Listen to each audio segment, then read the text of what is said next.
General kitchen hygiene and sanitation. Kitchen hygiene and sanitation refer to maintain cleanliness and orderliness in the food preparation environment. तो ज़्यादा kitchen hygiene जो और sanitation है ना, वो हमारे किचन को कैसा रखता है, क्लीन रखता है ना, और एक ऑर्डर में रखता है। ऐसा ना हो कि हमें पता ही ना हो कि कौन सी चीज़ कहाँ पे रखी है।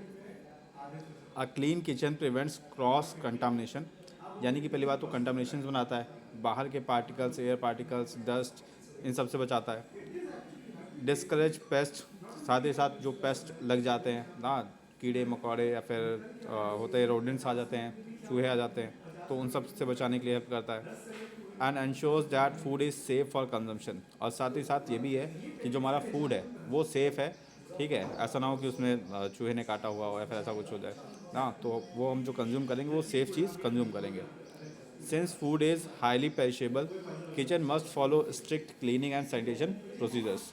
तो बताया जा रहा है कि जो फूड रहता है वो बहुत ही ज़्यादा पेरिशेबल रहता है। पेरिशेबल मतलब जो ख़राब हो जाए, ऐसा आइटम रहता है जो ख़राब हो जाता है, अगर उसको कंज्यूम नहीं किया गया तो समय के साथ वो ख़राब हो जाएगा। तो किचन को एक क्लीनिनेस और सैनिटेशन प्रोसीजर्स को फॉलो करने पड़ते हैं। The first step is the in the kitchen hygiene is cleanliness of work surfaces and equipment. तो हमारा जो किचन का हाइजीन स्टार्ट होता है वो कहाँ से स्टार्ट होता है, जो सरफेसेस है ना, किचन की जो सरफेस है ना, उसको साफ़ रखना है। साथ ही साथ जो इक्विपमेंट्स हम यूज़ करने वाले हैं ना अपने डिशेस के लिए या फिर फूड को स्टोर करने के लिए, ठीक, तो वो साफ़ होने चाहिए, क्लीन होने चाहिए। Cutting boards, knives, mixers, and utensils should be cleaned and sanitized before and after use. बताया जा रहा है कि जो भी हम इक्विपमेंट्स यूज़ करते हैं, जैसे कि कटिंग बोर्ड्स, नाइफ्स, मिक्सचर्स, साथ ही साथ जो यूटेंसिल्स, बर्तन यूज़ किए जा रहे हैं वो क्या क्या होने चाहिए, क्लीन होने चाहिए और सैनिटाइज होने चाहिए। हमको यूज़ करने के पहले भी उसको साफ़ करना है और यूज़ करने के बाद भी उसको क्लीन करना है। Using separate cutting boards for raw meat, vegetables and cooked food uh, prevents cross contamination. तो कटिंग बोर्ड जो हम यूज़ करते हैं तो हर एक चीज़ के लिए हमें अलग अलग कटिंग बोर्ड का यूज़ करना पड़ेगा। जैसे कि कोई रॉ मीट है ना, जिसको अभी तक हमने फ्राई नहीं किया, पकाया नहीं है, तो उसके लिए अलग कटिंग बोर्ड यूज़ होगा। और जो वेजिटेबल्स हैं ना, उनके लिए अलग कटिंग बोर्ड यूज़ होगा।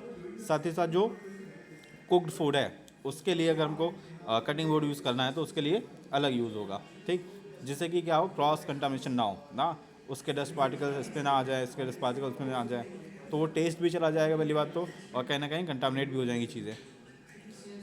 Stainless steel surfaces are preferred as they are easy to clean and do not absorb bacteria. तो किचन के अंदर जो स्टेनलेस स्टील की सर्फेसेज को प्रीफर किया जाता है, ताकि क्या हो कि इसको आसानी से साफ़ किया जा सके और उसमें बैक्टीरिया लगने के भी डर नहीं होते हैं, ठीक, तो उससे वो बैक्टीरिया लग जाएंगे। Waste management is equally important. Garbage bins should be covered, emptied regularly, and cleaned to avoid attracting insects and rodents. Proper disposal of food waste reduces foul odors and prevents contamination. Waste management उतना ही important है जितना हमको kitchen को clean करना important है। जो भी हमारे किचन का वेस्ट होता है ना, उसको ठीक तरीके से मैनेज करना इम्पॉर्टेंट है। जैसे कि garbage bin should be covered, जो भी गार्बेज बिन्स हैं, डस्टबिन्स हैं ना, उनको कवर करके रखना चाहिए, ऐसा ना हो कि वो ओपन है। एम्प्टीड रेगुलरली, उसको हमको दिन में 2 टाइम खाली करना चाहिए। And clean to avoid attracting insects and rodents, और उसको भी हमको लगातार क्लीन करते रहना चाहिए ताकि उसकी वजह से इंसेक्ट्स ना आए या फिर रोडेंट्स ना आए। Proper disposal of food waste reduces foul odours and prevents contamination. हम अगर ठीक से जो भी फूड का डिस्पोजल कर रहे हैं ना, फूड का जो वेस्ट है उसको हम प्रॉपर डिस्पोजल कर रहे हैं, तो उससे क्या होगा कि पहली बात तो बदबू नहीं आएगी किचन के अंदर, साथ ही साथ जो हमारा जो फूड है उसको प्रिवेंट करने में हेल्प रहेगा, वो कंटामिनेट नहीं होगा। Pest control is another crucial aspect of sanitation. तो पेस्ट को कंट्रोल करना ना, कि आपके किचन में कॉकरोच और इंसेक्ट्स ना हो या फिर रॉडेंट्स ना हो, तो वो भी एक इम्पॉर्टेंट पार्ट हो जाता है। Kitchen must be free from cockroaches, flies, rats and ants. तो किचन के हमारे अंदर कॉकरोचेस, फ्लाइज, रैट्स ये सब नहीं होने चाहिए। Ceiling cracks, storing food properly and using safe pest control methods are necessary preventive measures। तो हमें क्या क्या यूज़ करना चाहिए? स्टोरिंग फूड प्रॉपरली ना, पहली बात तो खाना जहाँ हम रख रहे हैं वो जगह साफ़ होनी चाहिए, वहाँ पे इंसेक्ट्स ना पहुँच पाएँ। और यूजिंग सेफ पेस्ट कंट्रोल, हमको ऐसा पेस्ट कंट्रोल यूज़ करना है जो कि सेफ़ हो ना, ऐसा ना हो कि उसके अंदर पॉइजन हो, पॉइजन खाने में चला जाए। और ये एक इम्पॉर्टेंट पार्ट हो जाता है किचन का। Storage hygiene involves maintaining the correct temperature and condition for perishable goods। तो जो भी स्टोरेज है ना, उसके अंदर हमको एक करेक्ट टेम्परेचर चाहिए होता है ताकि हम अपने फूड को सही तरीके से स्टोर कर पाएँ ना। जैसे कि बहुत सारे पेरिशेबल आइटम्स होते हैं, जैसे डेयरी प्रोडक्ट जो आते हैं, तो उनको एक जो टेम्परेचर चाहिए होता है वो कूल चाहिए होता है। और वहीं पे कुछ ऐसे होते हैं जिनको टेम्परेचर गर्म चाहिए होता है, तो उसको ओवंस में रखना पड़ेगा। तो टेम्परेचर हमको मेंटेन करना पड़ेगा। Refrigerator should be set at 4 degree Celsius और लोअर। तो रेफ्रिजरेटर का जो टेम्परेचर होना चाहिए वो मिनिमम 4 डिग्री सेल्सियस का होना चाहिए, उससे ऊपर का नहीं होना चाहिए। And freezers at -18 degree Celsius, और जो फ्रीज़र का जो टेम्परेचर होना चाहिए वो -18 डिग्री सेल्सियस का होना चाहिए।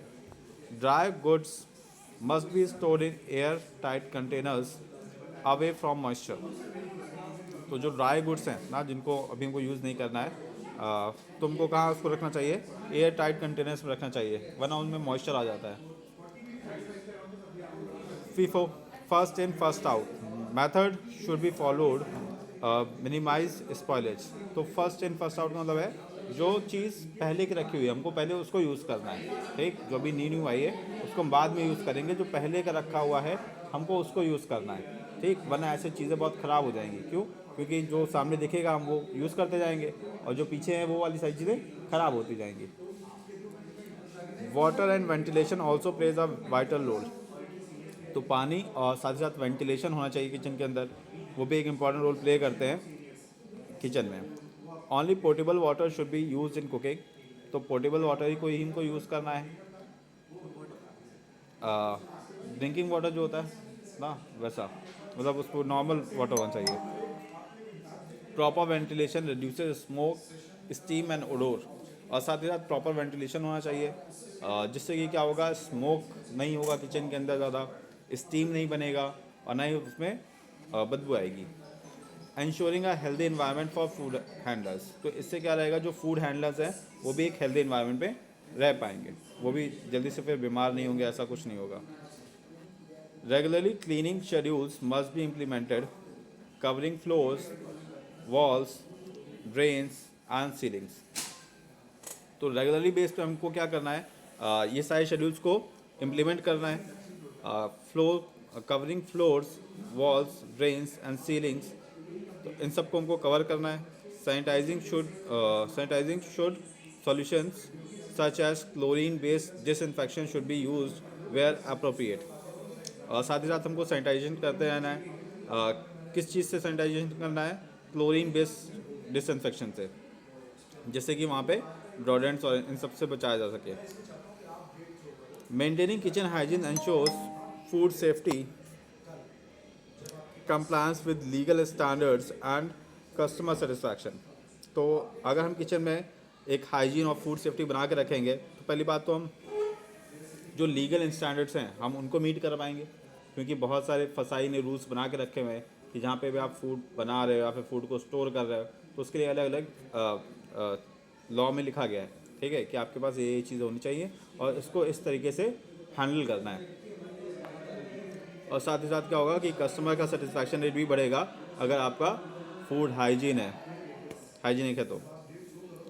A well sanitized kitchen reflects professionalism and reduces the risk of foodborne illness। पहली बात तो क्या बोला जा रहा है कि जो वेल सैनिटाइज किचन होगा वो आपके प्रोफेशनलिज्म को दिखाएगा कि आप कितने प्रोफेशनल हो। आपका किचन जितना हाइजीनिक होगा, जितना क्लीन होगा, वो एक प्रोफेशनलिज्म दिखाएगा।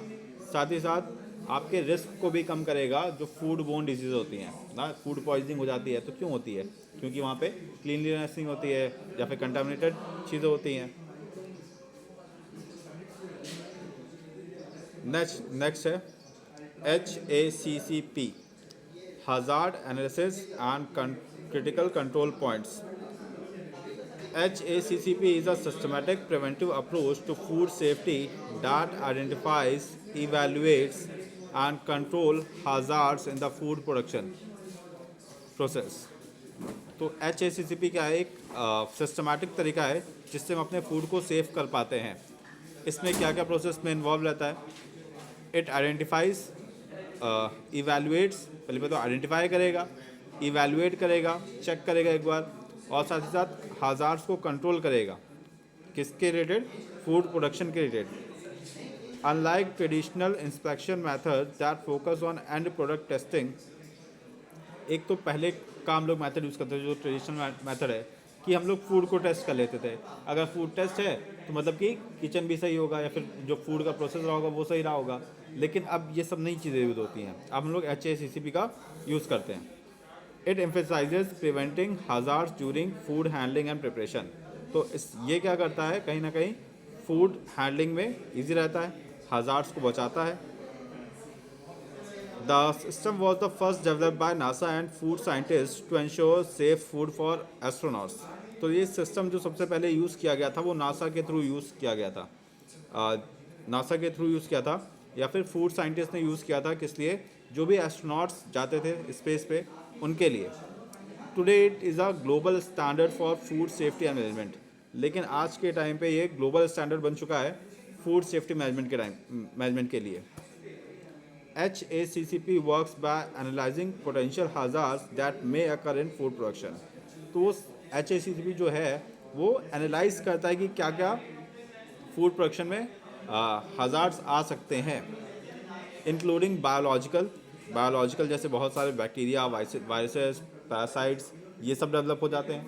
साथ ही साथ केमिकल, क्लीनिंग एजेंट्स, पेस्टिसाइड्स जो हम लोग यूज़ करते हैं डिश को वॉश करने में, अगर हम प्रॉपरली डिश को वॉश ना करें, वैसे ही चीज़ें उन पर लगी रहें, वो सारे पेस्टिसाइड्स कहाँ जाएगा? उस फूड में आ जाएगा और फूड से हमारे अंदर आ जाएगा जो कि हमको हार्म करेगा। एंड फिजिकल हज़ार्ड्स जैसे कि ग्लास, मेटल, हेयर, ये सब क्या होती हैं, मिक्स हो जाते हैं फूड के साथ। HACCP इज़ बेस्ड ऑन 7 की प्रिंसिपल्स। तो मेनली क्या है, 7 प्रिंसिपल पे बेस्ड है। पहला क्या है? Conduct hazard analysis. Hazard analysis को कंडक्ट करता है जिसमें क्या होता है, identify possible hazards in food chain. तो फूड चेन के अंदर कौन कौन से हाजार्ड्स आ सकते हैं, इस चीज़ को वो आइडेंटिफाई करेगा। सेकेंड पॉइंट है डिटरमाइन क्रिटिकल कंट्रोल पॉइंट्स, यानी कि उसको कंट्रोल कैसे किया जाए ये उस चीज़ में बताएगा। Points where hazards can be controlled, कहाँ पे हम लोग उस हज़ार्ड को कंट्रोल कर सकते हैं, कैसे कर सकते हैं, जैसे कि कुकिंग टेम्परेचर के थ्रू या फिर उसके स्टोरेज के थ्रू, तो वो सब बताया गया है इसमें। थर्ड पॉइंट है establish critical limits, the maximum और minimum value to control hazards. अब वही बताया जा रहा है कि क्या क्या लिमिट्स हो सकती हैं, तो मैक्सिमम और मिनिमम लिमिट क्या है। जैसे बताएगा cooking chicken at 75 degree Celsius, तो हम चिकन को मैक्सिमम 75 डिग्री सेल्सियस तक या फिर मिनिमम इतने तक उसको टेम्परेचर रखना है। ठीक, अगर उससे ज़्यादा करेंगे या फिर उससे कम करेंगे तो कहीं ना कहीं प्रॉब्लम आ सकती है, हो सकता है कि डिश भी ना अच्छे से पके और हमारे लिए नुकसान हो। Establish monitoring procedures, checking whether CCPs are under control. साथ ही साथ हमको क्या करना है, इस्टेब्लिश करना है मॉनिटरिंग प्रोसेस, यानी कि जो भी क्रिटिकल कंट्रोल पॉइंट्स हैं वो सही तरीके से फॉलो हो रहे हैं कि नहीं हो रहे हैं। ठीक, इस चीज़ को भी हमको देखना है, लगातार मॉनिटर करते रहना है। नेक्स्ट है establish corrective actions, steps to taken when monitoring shows deviation from limits. तो जब भी हमको लग रहा है कि नहीं, जो चीज़ें हमने सोची थी या फिर जिस तरीके से हमको करना चाहिए उस तरीके से चीज़ें फॉलो नहीं हो रही हैं, तो हमको वहाँ पे करेक्टिव मेजर्स लेने पड़ेंगे, उस चीज़ को तुरंत सही करना पड़ेगा। ऐसा नहीं ख़राब हो गया तो ख़राब हो गया, हो जाने दो। ठीक, जहाँ भी तुमको लग रहा है कि नहीं यहाँ पे कुछ गड़बड़ी हुई है तो उस चीज़ को सही करना है, करेक्टिव मेजर लेना है। Establish variation procedures confirming the HACCP system is effective. अब हमें वेरिफिकेशन प्रोसीजर्स को अपनाना है कि जो भी HACCP ने बनाया हुआ है वो मेथड सही तरीके से इफेक्टिव है कि नहीं है। ठीक है, ऐसा नहीं कि हम उसको फॉलो कर रहे हैं लेकिन उसका कोई रिजल्ट नहीं मिल रहा है। ठीक है, ऐसा ना हो कि हम उस चीज़ को फॉलो कर रहे हैं लेकिन वो उस चीज़ का रिजल्ट नहीं आ रहा है। Establish record keeping, documenting all HACCP activities for traceability। और साथ ही साथ हमें क्या करना है कि लगातार चीज़ों को रिकॉर्ड करते चलना है। ठीक, कि जितने भी हम HACCP के थ्रू एक्टिविटी कर रहे हैं वो सारी चीज़ें रिकॉर्ड करनी है कि किस दिन पे हमने क्या किया है, फिर किस टाइम पे क्या किया है। ठीक, ये सारी चीज़ें, हाँ रिकॉर्ड मेंटेन होगा। By following these principles, food business can minimize risk of foodborne illness, legal penalties and product recalls। तो ये सारे प्रिंसिपल्स जब हम अपने बिजनेस में फॉलो करेंगे तो उससे क्या होगा कि फूड बोर्न इलनेस के चांसेस बहुत कम हो जाएंगे। ठीक, साथ ही साथ लीगल पेनल्टीज से बचेंगे। मान लो कोई फसाई ने इंस्पेक्ट किया आकर के और आपके यहाँ ठीक तरीके से सारी चीज़ें नहीं हो रही हैं तो क्या करेगी, आपके ऊपर फाइन लगाएगी, पेनल्टीज लगाएगी। साथ ही साथ जो प्रोडक्ट रहेगा वो सही रहेगा। HACCP also builds consumer trust and ensures compliance with international safety laws. तो जहाँ पे HACCP फॉलो हो रहा है तो वहाँ कहीं ना कहीं कंज्यूमर का ट्रस्ट बिल्ड हो जाता है। ठीक, इंटरनेशनल कस्टमर्स का ट्रस्ट बिल्ड हो जाता है कि हाँ यहाँ पे इंटरनेशनल स्टैंडर्ड को फॉलो किया जा रहा है फूड सेफ्टी के मामले में। Implementing HACCP requires staff training, team work and continuous monitoring. तो HACCP के लिए हमको क्या करना पड़ेगा, अपने स्टाफ को ट्रेन करना पड़ेगा। उसके लिए एक टीम वर्क चाहिए होता है। ऐसा नहीं कि कोई एक फॉलो कर रहा है बाकी नहीं फॉलो कर रहे, या फिर 4-5 फॉलो कर रहे हैं कुछ नहीं फॉलो कर रहे। यहाँ पे सभी को फॉलो करना पड़ेगा तभी उस चीज़ को सही तरीके से वो आ पाएगा।